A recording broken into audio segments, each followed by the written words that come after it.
ರಾಜ್ಯ ರಾಜಕಾರಣದ ಸುದ್ದಿನ ಸ್ವಲ್ಪ ಕಡಿಮೆ ಇಟ್ಕೊಳ್ಳೋಣ. ಇವತ್ತು ಮುಖ್ಯಮಂತ್ರಿಗಳು ಒಂದು ಸರ್ಕಾರಿ ಕಾರ್ಯಕ್ರಮಕ್ಕೆ ತುಮಕೂರಿಗೆ ಹೋಗ್ತಾ ಇದ್ದಾರೆ. 7ನೇ ತಾರೀಕು ಆವತ್ತು ಸಂಜೆ KN ರಾಜಣ್ಣ ಅವರ ಮನೆಯಲ್ಲಿ ಡಿನ್ನರ್ ಅಂತೆ.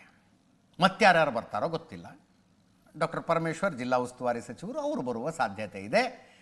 ಡಿನ್ನರ್ ಪಾಲಿಟಿಕ್ಸ್ನ ಮತ್ತೊಂದು ಹೆಜ್ಜೆ ಅಂತ ಕರೆದ್ರಿ ಏನು ತಪ್ಪಲ್ಲ. ಇದನ್ನು ಈ ಸಂದರ್ಭದಲ್ಲಿ KN ರಾಜಣ್ಣ ಅವರ ಮನೆಗೆ ಮುಖ್ಯಮಂತ್ರಿಗಳು ಹೋಗಿ ಊಟಕ್ಕೆ ಹೋಗುವಂಥದ್ದು ಯಾಕಷ್ಟು ಮುಖ್ಯ ಆಗುತ್ತೆ? KN ರಾಜಣ್ಣ ಸಚಿವ ಸಂಪುಟದಿಂದ ವಜಾ ಆಗಿದ್ದಾರೆ. ಏನು ಮಾಡಿದ್ದಕ್ಕೆ ವಜಾ ಆಗಿದ್ದಾರೆ? ರಾಹುಲ್ ಗಾಂಧಿಯವರ ಮನಸ್ಸಿಗೆ ಬೇಜಾರಾಗುವಂಥ ಹೇಳಿಕೆ ಕೊಟ್ಟಿದ್ದಕ್ಕೆ, ರಾಷ್ಟ್ರೀಯ ಕಾಂಗ್ರೆಸ್ನ ನಿಲುವಿನ ತದ್ವಿರುದ್ಧ ನಿಲುವನ್ನು ತೋರ್ಪಡಿಸಿದ್ದಕ್ಕಾಗಿ ಅವರು ವಜಾ ಆಗಿರೋದು. ಏನು ನಿಲುವು ಅಂತ ಗೊತ್ತು. ಮತಗಳ್ಳತನದ ಆರೋಪನ ರಾಹುಲ್ ಗಾಂಧಿಯವರು ಮಾಡ್ತಾ ಇದ್ರು. ಅರೆ ನಾವು ಅಧಿಕಾರದಲ್ಲಿದ್ದಾಗಲೇ ಅಲ್ವೇನ್ರಿ, ನಾವು ರಾಜ್ಯದಲ್ಲಿ ಅಧಿಕಾರದಲ್ಲಿದ್ದಾಗಲೇ ಅಲ್ವಾ ಮತಪಟ್ಟಿ ಪರಿಷ್ಕರಣೆ ಆಗಿದ್ದು, ಆವಾಗ ನಾವೇನು ಮಲ್ಕೊಂಡಿದ್ವಾ ಅಂದ್ಬಿಟ್ರು ರಾಜಣ್ಣ.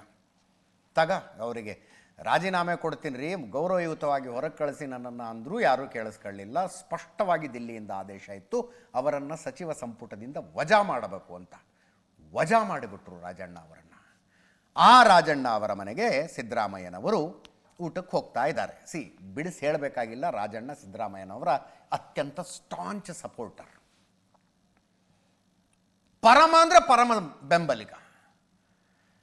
ಈ ಮಾಸ್ ಲೀಡರ್ಗಳು ತಮ್ಮ ಬೆಂಬಲಿಗರ ಬೆನ್ನಿಗೆ ಸದಾ ನಿಲ್ತೀವಿ ಅನ್ನುವುದನ್ನು ತೋರಿಸುವ ಮೂಲಕ ಬೇರೆಯವ್ರಿಗೂ ಒಂದು ಮೆಸೇಜಿಂಗ್ ಕೊಡ್ತಾ ಇರ್ತಾರೆ. ಆ ಮೆಸೇಜಿಂಗ್ನ ಭಾಗ ಆಗಿದ್ರೂ ಕೂಡ ಏನು ಆಶ್ಚರ್ಯ ಪಡಬೇಕಾಗಿಲ್ಲ. ಸಿದ್ದರಾಮಯ್ಯನವರು ಕೆಲವರು ಹೇಳ್ತಾರೆ ಶಕ್ತಿ ಮೀರಿ ಪ್ರಯತ್ನ ಪಟ್ಟರು ರಾಜಣ್ಣನ ಉಳಿಸ್ಕೊಳ್ಳೋದಕ್ಕೆ ಕ್ಯಾಬಿನೆಟ್ನಲ್ಲಿ, ಬಟ್ ರಾಹುಲ್ ಗಾಂಧಿ ಅವರು ನಿರ್ಧಾರ ಮಾಡಿದ್ದಕ್ಕೆ ಏನು ಮಾಡೋದಕ್ಕಾಗಲಿಲ್ಲ ಅಂತ. ಇನ್ನು ಕೆಲವರು ಹೇಳ್ತಾರೆ ಆಶ್ಚರ್ಯ, ಸಿದ್ದರಾಮಯ್ಯನವರು ಅಷ್ಟಾಗಿ ಪ್ರಯತ್ನ ಪಡಲಿಲ್ಲ ಅಂತ. ಅದನ್ನು ಹೆಂಗೆ ಕನ್ವೆ ಮಾಡಬೇಕು ಹಂಗೆ ರಾಜಣ್ಣ ಅವರಿಗೆ ಕನ್ವೆ ಮಾಡ್ತಾರೆ. ಸಿದ್ದರಾಮಯ್ಯನವರು ಮುಖ್ಯಮಂತ್ರಿಯಾಗಿ ಮುಂದುವರಿಬೇಕು ಅಂತ ವಾದಿಸ್ತಾ ಇರುವವರಲ್ಲಿ ರಾಜಣ್ಣ ಪ್ರಮುಖರು. ಅವರ ಮನೆಗೆ ಊಟ. ಡಾಕ್ಟರ್ ಎಚ್ ಸಿ ಮಹದೇವಪ್ಪನವರ ಮನೆಗೆ ಡಾಕ್ಟರ್ ಪರಮೇಶ್ವರ್ ಬ್ರೇಕ್ಫಾಸ್ಟ್ ಮೀಟಿಂಗಿಗೆ ಬಂದಿದ್ದನ್ನು ನೋಡಿದ್ವಿ ನಾವು. ಎಲ್ಲರೂ ಇಂಥ ಸಭೆಗಳನ್ನು ಮುಗಿಸಿ ಹೊರಗೆ ಬಂದಾಗ ಮಾಧ್ಯಮಗಳಿಗೆ ಹೇಳುವಂತೆ ಅವರು ಹೇಳಿದ್ರು, ರಾಜಕೀಯ ಭೇಟಿನೇ ಅಲ್ಲ ಇದು, ಬೇರೆ ಏನೋ ಕಾರಣಕ್ಕೆ ಬಂದಿದ್ವಿ ಅಂತ. ಇಲ್ಲೂ ಕೂಡ ಹಾಗೆ ಹೇಳಬಹುದು 7ನೇ ತಾರೀಕು. ಆದರೆ ನೆನಪಿರಲಿ, 14ನೇ ತಾರೀಕು ತಪ್ಪಿದ್ರೆ 15ನೇ ತಾರೀಕು ಸಿದ್ದರಾಮಯ್ಯನವರು ದಿಲ್ಲಿಗೆ ಹೋಗ್ತಾ ಇದ್ದಾರೆ. 14ನೇ ತಾರೀಕು ಮಕ್ಕಳ ದಿನಾಚರಣೆಯೊಂದೇ ಅಲ್ಲ, ಬಿಹಾರದ ಎಲೆಕ್ಷನ್ ರಿಸಲ್ಟು ಬರುತ್ತೆ. ಆವತ್ತು ಅಥವಾ ಅದರ ಮಾರನೇ ದಿವಸ ಸಿದ್ದರಾಮಯ್ಯನವರು ದಿಲ್ಲಿಗೆ ಹೋಗ್ತಾರೆ.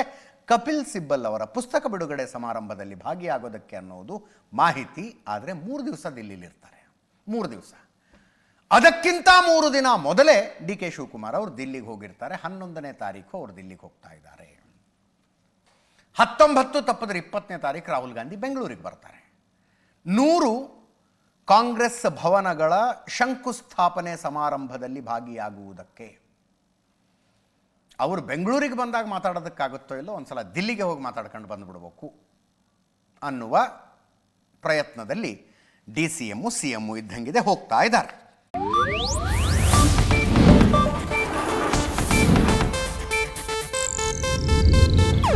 ಇದು ಏಷ್ಯಾನೆಟ್ ನ್ಯೂಸ್ ನೆಟ್ವರ್ಕ್ ಪ್ರಸ್ತುತಿ.